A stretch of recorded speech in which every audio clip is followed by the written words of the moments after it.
What's up? Welcome back to Nostalgia. Dave here in their podcast. What's going on in pop culture right now? 4 key things to discuss. The return of Cardi B, her first album in over 7 years. Very important. The return of Gen V for season 2 on Amazon Prime Video. The Boys spin-off series. Alien Earth has wrapped up its first season. And also the new film, A Big, Bold, Beautiful Journey, starring Margot Robbie and Colin Farrell. Make sure you subscribe, youtube.com/nostalgiapod, linktree.com/nostalgiapod, see the links below. Get the best of 2025 Spotify playlist linked below. Let me know it's good, and let's get into it. What's up? Welcome back to Nostalgia. Dave here with a review of A Big, Bold, Beautiful Journey, the new romance film from Kogonada, starring Colin Farrell and Margot Robbie. This film, I think had a lot of early buzz. Of course, this is Kogonada's third film following Columbus and After Yang.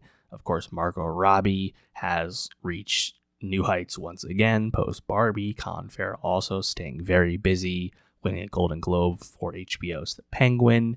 A lot of in-demand people are involved here. And this is a film that actually is based on a, blacklist script that had been rolling around.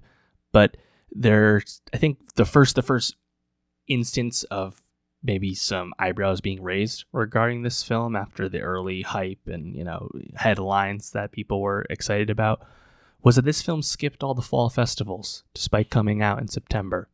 That is not a good sign for a movie that has this much pedigree on paper. Unfortunately, Kogonada's A Big, Bold, Beautiful Journey is a big dud, and the problem is that it's not actually that bold. This is a romance film that's not really that romantic because it's about a ton of insular traumatic themes that its two characters, played by Colin Farrell and Margot Robbie, are going through as they, via this sort of magical experience that they find themselves in, are experiencing past memories and significant moments in their lives. Ultimately, I think it just gets off the rails as it's going, despite a promising start, and struggles with, I think, a lot of tonal inconsistency.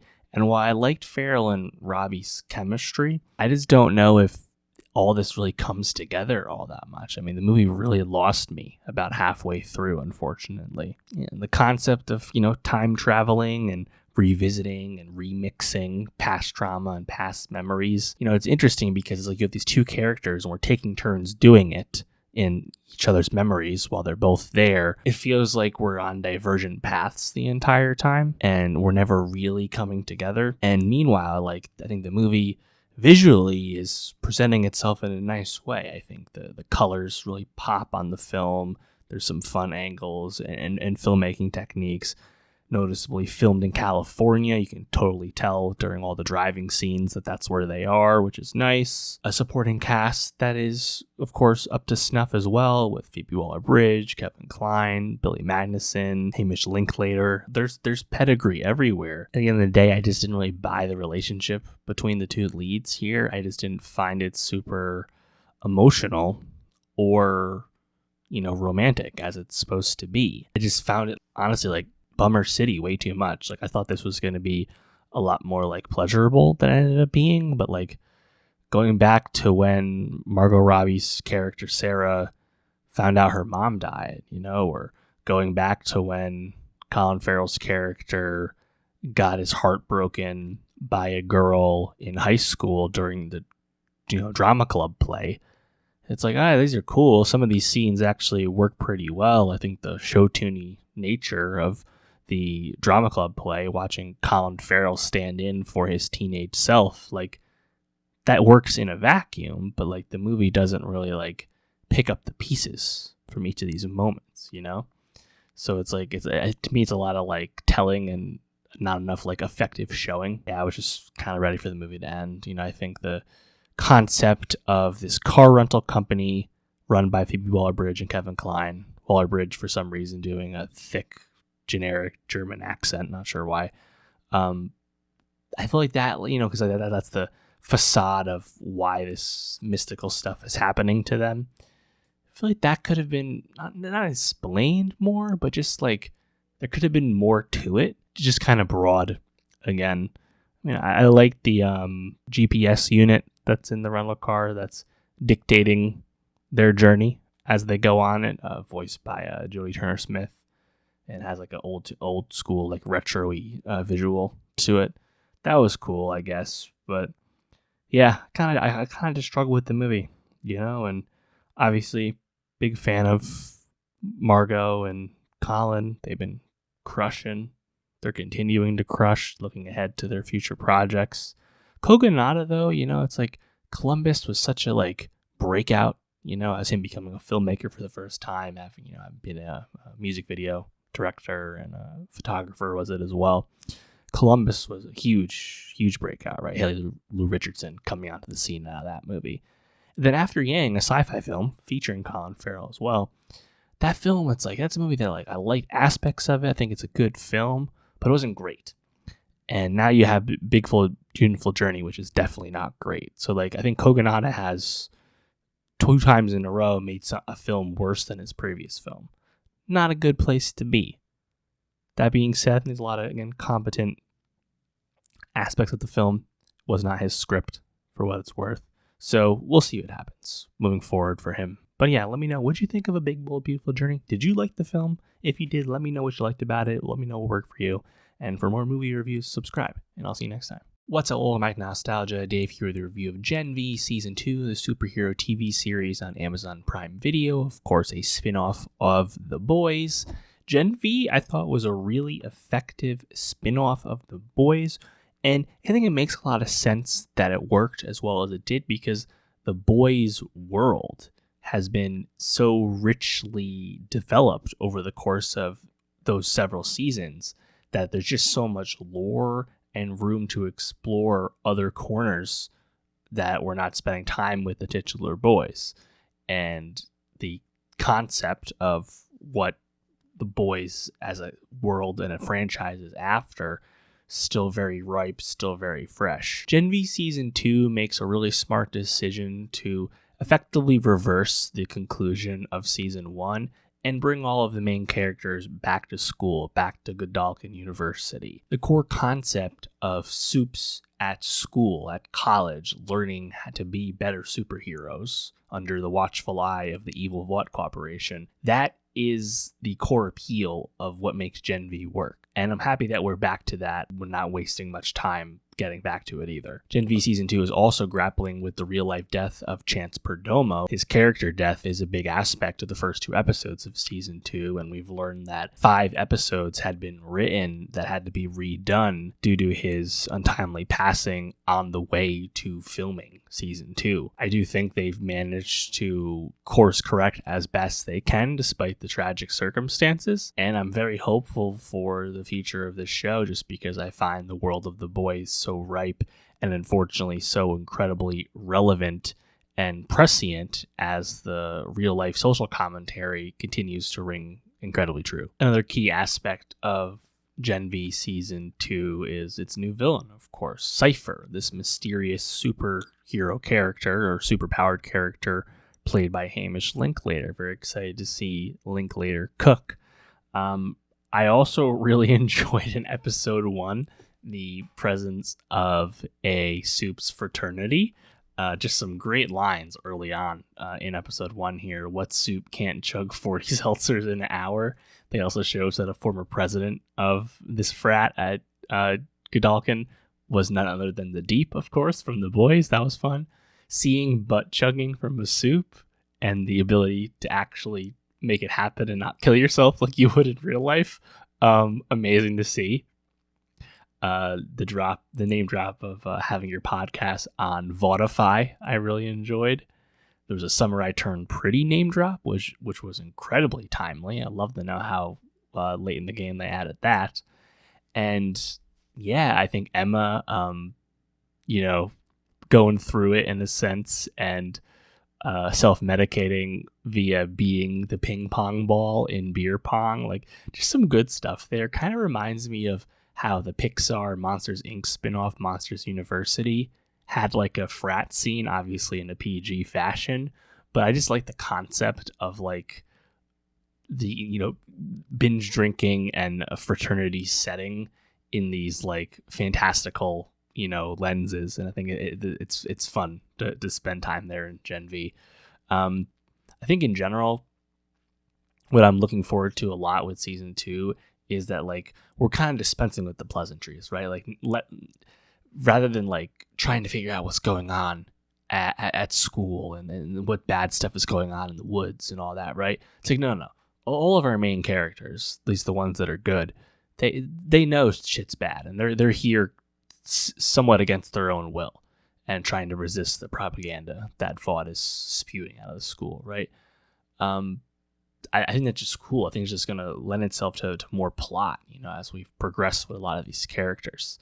I think Jordan as a character was really successful in season 1. Looking forward to seeing more of that as well. I didn't love that they immediately spoiled at the end of episode 1 with the look ahead in the season. They immediately spoiled that Kate didn't actually die and that she actually just went into some kind of coma, and then she also comes back to life and is okay and returns to school. Like, they just dispensed with any suspense. Wasn't the biggest fan of that.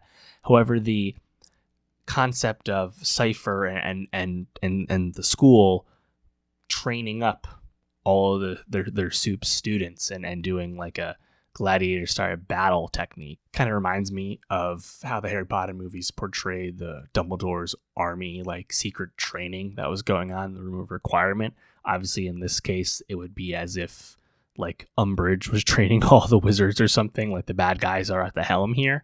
But it'll still be cool, I think, to spend time with that as a concept. I think it's pretty enjoyable. And yeah, again, like the world and the lens that we get out of the boys and Gen V, and the presence of Homelander and this totalitarian government controlling corporation in Vought, and lots of very overt and on the nose references to current society and current politics. I mean, it has not worn out its welcome, and in a sense, maybe you wish it wasn't as relevant as it was, but thus remains our current state of affairs. And I think it's just a very intelligent show that still brings you tons of great, fantasy and science fiction on the part of the superheroes, violence that you get from it too. So yeah, I'm with it. Looking forward to seeing the rest of the season. And yeah, let me know, what did you think of Gen V season 2 thus far? What do you want to see next? Of course, this is a post The Boys season 5 Gen V. The death of Gloria Newman is a kind of the inciting incident to what's changing at the school. So this is very much like we're the furthest point in the timeline thus far before we get the next Boys season next year. So let me know where you at with Gen V, and for more TV reviews, subscribe. I'll see you next time. What's up, Womack Nostalgia? Dave here with a review of Alien Earth Season 1, wrapping up its first season on FX and Hulu. And it seems like this is the first season. It's not a mini-series. This show seems very likely to return based off the cliffhanger that Season 1 concluded on, the relative rating success and critical reception that this show has received. We will have more Alien Earth to come, assumingly 2+ years, given the time it takes to make a show like this.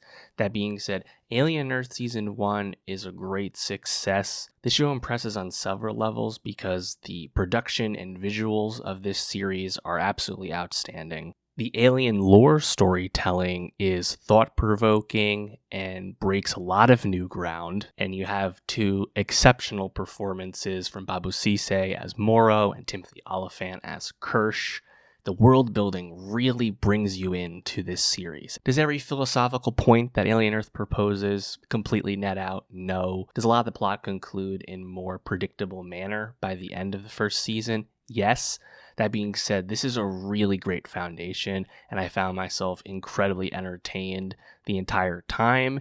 And Noah Hawley, once again, he's done it. He's brought an IP to TV and done his own spin on it successfully. After such a long development, the show really panned out. And again, I think there's room for Alien Earth to improve in terms of, I think, a lot of the things that it proposes and posits, but doesn't necessarily spend enough time dwelling on, right? I mean, there's a lot of ideas of what does it mean to be human, what is humanity. I mean, at the center of this story, you have these hybrid characters interacting with, of course, humans and also synthetics, and what it means to be human is an ongoing question, right? And Sydney Chandler, I think she also gives a really good performance as Wendy, and we watch Wendy's breakdown in a sense as she begins to empathize and connect more with the alien xenomorphs as opposed to her human, quote, captors slash creators. And of course, that's the big lore implication that Alien Earth has presented with the civilizing, the socializing of, nascent xenomorphs on the part of Prodigy and specifically Wendy's ability to develop a means of communication with them.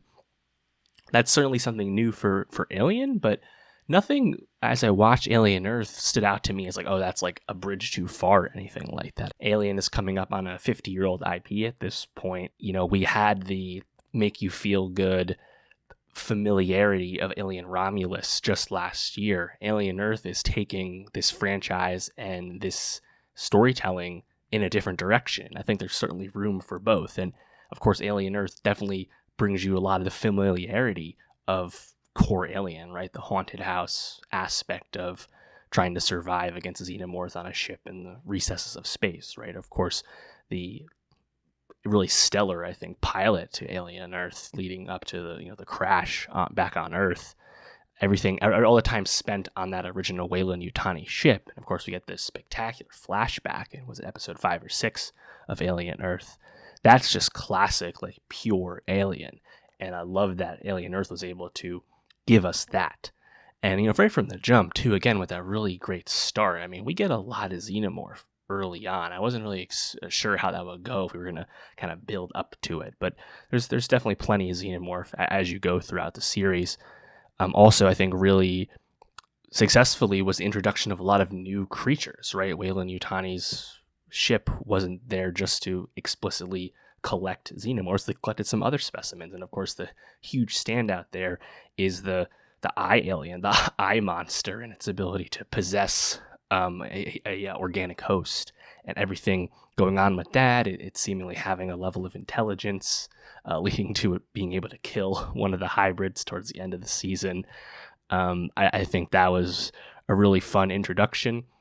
Does the eye monster going all the way to the beach and picking up Arthur as a new host maybe not make a ton of sense, given how that means the eye monster probably passed over a lot of those dead soldiers that the xenomorph had killed throughout the facility. We can let that slide.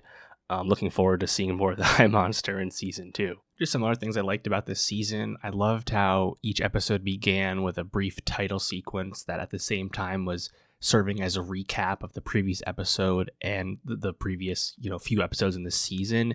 And you had the score kind of swell during that moment. Really efficient, artistic, gripping, really brings you right into the episode. Love that stuff.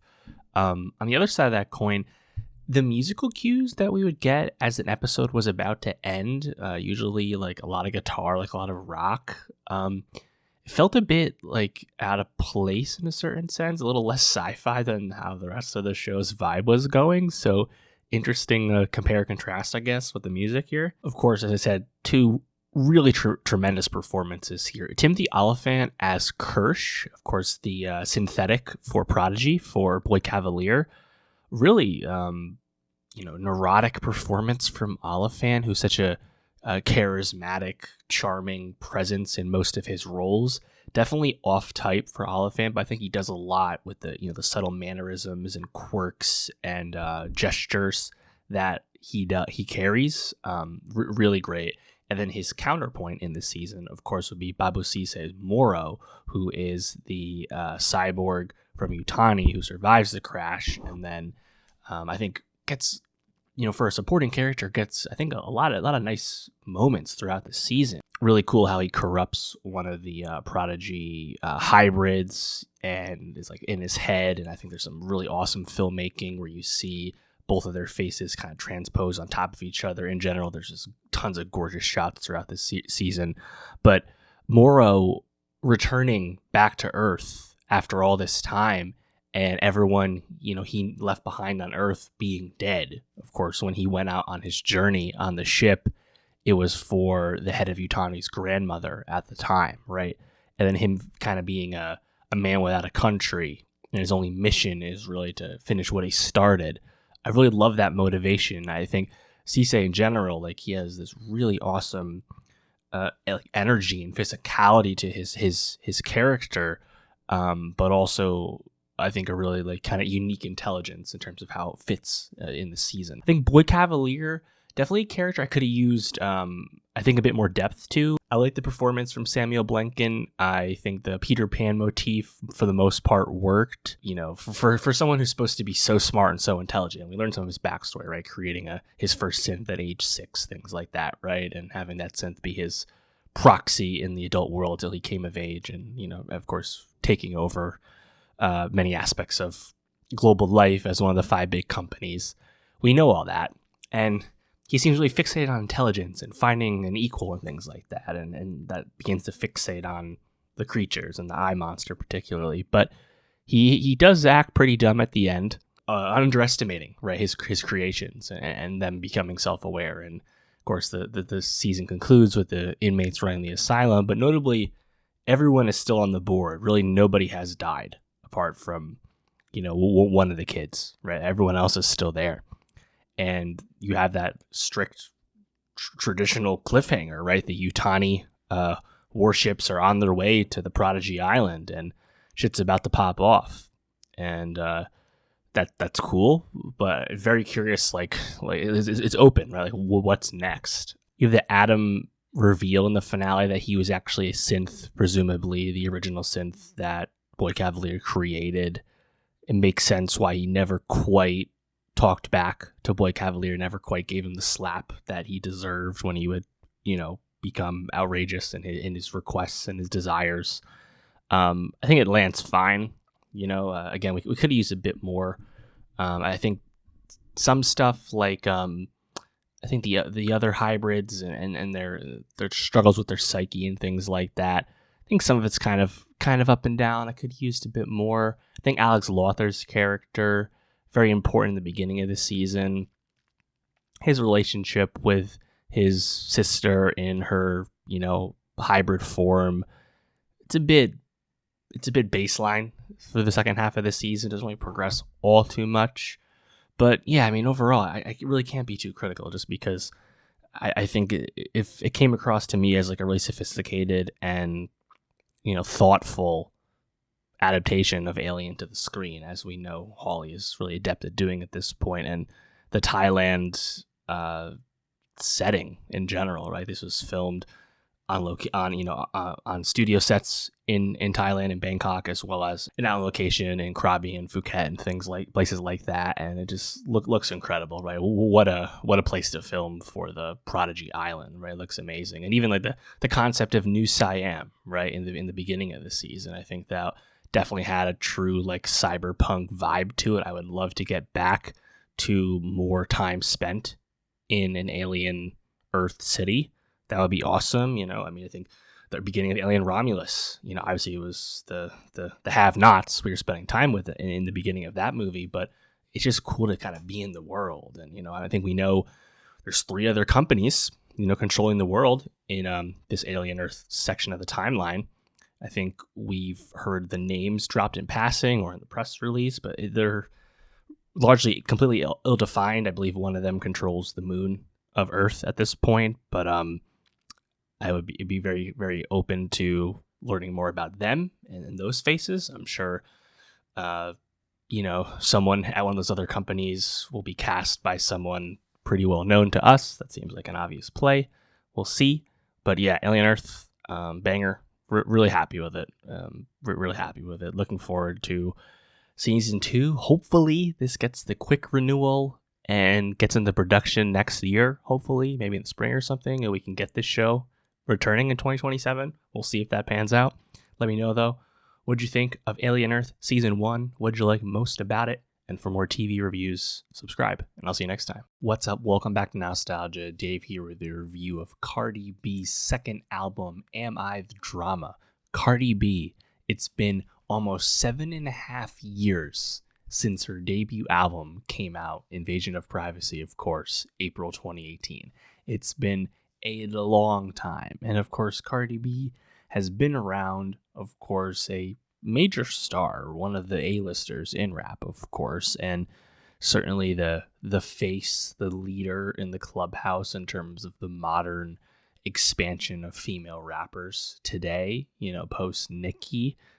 Cardi really opened the floodgates for a lot of female MCs like we've never seen before. And now it's not a special thing. It's just part of hip hop these days, right? But Cardi herself, of course, has such star power, such charisma, such personality. That's why she exploded the way she did. Just seemed real, seemed natural, right? How authentic she was as a personality. And of course, that's been backed up with the music, ever since the Bodak Yellow breakout. But think about the tremendous success of I Like It, with Bad Bunny, of course, 1.7 billion streams on Spotify. And even though it's been 7.5 years between albums, Cardi has kept herself around with a really impeccable feature run. One of the absolute best of the last 10 years or so, whether it was Shake It from K-Flock, Tomorrow 2 from Glorilla, Put 'Em in the Fridge from Peso Pluma. Whenever Cardi popped up on a feature, it was significant. It was a big deal. And those are just really great songs. I think the Tomorrow 2 feature with Glow really helped kind of cement and certify Glorilla as a significant artist moving forward. And of course, she's found a lot of success post that post that breakout. And of course, the Cardi B experience is not just musical, of course. There's been obviously all the tremendous tabloid attention. Her on-again, off-again marriage to Offset has finally ended for good. She's now in a relationship with NFL player Stephon Diggs. She won a defamation case a few years ago. Her beef with Nicki and other figures in rap, the people that have aligned with Nicki for the most part, of course, has popped up consistently in the recent years, and that's actually referenced across this album as well. Not just taking shots at Nicki, but also people like Ice Spice and Bia. But we still needed the follow-up album, an official project, to really happen from Cardi, and it really does feel like this didn't need to take this long. I mean, tacked on at the end of this track list, you have WAP with Megan from 2020, of course, a mammoth song, billion-plus streams on Spotify. 2021's Up, 700 million stream song as well. 2 big hits from Cardi, 2 of her biggest hits ever. And those songs both, suggested that the album cycle was going to kick up and just never did. And it's hard to really understand why that was. And I've kind of now decided that maybe this Cardi isn't really an album artist. She's not really a project person. And if you think about that sentiment alongside her ability to pop up in small doses with all these different features and immediately remind you why you like her and why she matters so much in a short amount of time, maybe there's something to that she's almost like post-album in a sense. Cardi B's second album, Am I the Drama, really finishes strong. Despite the 7.5-year wait between Cardi albums, there's a lot of highlights and a lot of things to enjoy about this album if you're a Cardi B fan. Cardi's charisma, her fearless lyricism, her explicit call-outs, and amusing ways to drag her various opponents, it hasn't gotten old. And when Cardi's at her best, there are some really hard songs on here. Whether it's the recent single Outside, Pretty and Pretty, Airtime, Tyla collab, Nice Guy, Trophies.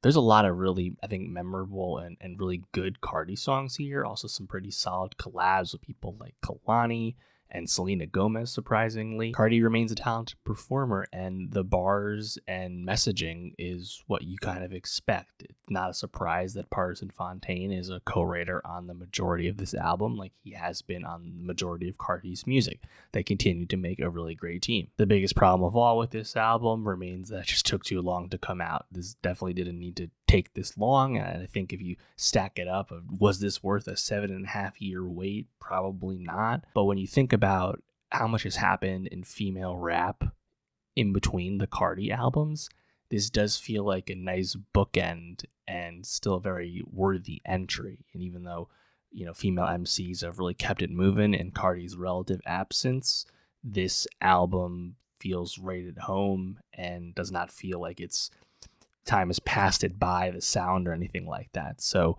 hopefully we don't have to wait nearly this long again for the next Cardi album, but we'll see what happens. Right off the bat with the first track, Dead, featuring Summer Walker, the first of 2 Summer Walker features. It's kind of like a manifesto style lyrics wise song. I think the flow is okay, kind of like a recappy vibe to what Cardi's getting at. I think once that beat switch up happens, it sounds a little better. Hello, I love the drums there, very familiar Cardi flow and sound. I think Magnet, track 3, probably my favorite of the early songs. I think that chorus with the like 90s vibe with the deep background vocals popping in and out. I like that. You have Cardi rhyming bitch over and over again, like ending bars with bitch, and it seems to really work. And she does this with other words throughout this track list. And normally that can come across as like not the strongest writing, but I think Cardi's able to sell raps like that in a good way, because when she's calling people out, you just know how much venom is coming out of her when she's deriding people the way she does in such amusing and brutal fashion. Pick it up with Selena. You have this bass drum. It's very bouncy. I think Selena really makes an impression here. I enjoy the feature. She hasn't really made something quite this level of pop in a while, honestly. And then Cardi herself is a bit more melodic, showing that range that she's demonstrated a while ago at this point, right? I mean, whether it's the Finesse remix or some of the more singing type songs she's done, of course, rapping in Spanish or Beso Pluma. Cardi is incredibly talented, but the melodic stuff doesn't really pop up too much on this album, but this is a good example of it. Imaginary Players, this is another one of the lead singles. This one got, I think, a lot of polarizing response because of its obvious Jay-Z sample. I think overall it's just okay. I don't think Cardi's anything special in the song, to be honest. Bodega Baddie, this is a really short one, but of course referencing, Caribbean culture with the sound. I guess a spiritual successor to I Like It, but not really a song that's super revisitable, to be honest, due to its length. I think Salute is pretty solid. I think the flow's tight there.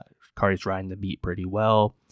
You have the trap drums that you come to expect, but also some keys as well that sound nice. Safe with Kalani. I really like the Kalani feature. I think she's very energetic on this. That's not always the case with some Kalani stuff, but I think it's a really good match. Like they complement each other quite well as they go back and forth. Man of Your Word. This one, kind of a slower track, obviously about Offset and what she's talking about. I don't know if you revisit this one too much, but it's good that you hear that one on here. What's Going On? This one features Lizzo, and it's like, I think Lizzo's very expressive on this song. I don't know if the feature necessarily makes a ton of sense on the album. Like, it sounds a bit out of place to me. Outside, which came out back in June, this song's very hard. I think Cardi, just kind of going at it. It's a song that's going to stick around, and it has the past few months already. Pretty and Pretty also goes hard. Drums are pretty great. Better Than You. This is Cash Cobain. I think Cash Cobain's rise and sexy drill as a genre in general, one of the most significant things that happened in New York rap in between these two Cardi albums. Kind of cool to hear them collab here. Obviously, we know that Cardi isn't a fan of Ice Spice, so that side of the new drill wave she's not going to connect with, but cool to hear with Cash Cobain. Airtime, you have the kind of like pause flow from Cardi. It's awesome. This song is hard as hell. Perhaps the best song here. Definitely a highlight. Definitely one to go back to. Principle, this one is odd. This one features Janet Jackson in a really like innocuous, hard to notice feature. Didn't really get that part, but I think Cardi herself is pretty good. I think Trophies goes quite hard as well. And then Nice Guy featuring Tyla. Of course, Tyla, a huge feature at this point, a massive star in a short amount of time, as we know. I think the Tyla chorus is great, but then Tyla also lays down like a rap verse of sorts for her standards, and it also kind of works. I like the song a ton. And then the last, new track, Killing Your Hoes, you have this really sleek beat, very more minimalist, but Cardi's still bringing it. And of course, we have tacked on at the end Up and WAP, which definitely feel like they're tacked on for streaming purposes, given how old they are. Again, WAP is over 5 years old. Up is over 4 years old. They definitely would have made more sense on an album that came out a few years ago. Nonetheless, I don't know if people forgot about these songs, but in case someone did, cool to hear, I suppose. But yeah, Cardi B. I'm happy about the song. I'm happy to see her at Knicks games. We'll see what happens with her and Stefan Diggs, but I think musically, she still got it. Parson Fontaine and her still got it together. Maybe it would have been cool to hear a bit more genre experimentation, a la Put 'Em in the Fridge with Peso Pluma. I thought that was really spectacular from Cardi, rapping in Spanish and whatnot on a, Corridos Tumbados album, But this is more traditional for the most part, and maybe that was the safest play. But yeah, let me know. What'd you think of Cardi B's second album, Am I the Drama? Are you happy with it? Did you think it was worth the wait? Let me know. And for more music reviews, more rap reviews, subscribe. And I'll see you next time. All right, that's going to do it for the pod this week. Next week, we have One Battle After Another, the new Paul Thomas Anderson film. Very exciting. We also have my early look at A24's The Smashing Machine. I got to that a bit early. Excited to get into it. Doja Cat new album, Zara Larsson new album. Make sure you subscribe. YouTube.com/nostalgiapod, Linktree.com/nostalgiapod. See the links below. Get the best of 2025 Spotify playlist linked below. Let me know it's good, and I'll see you next week.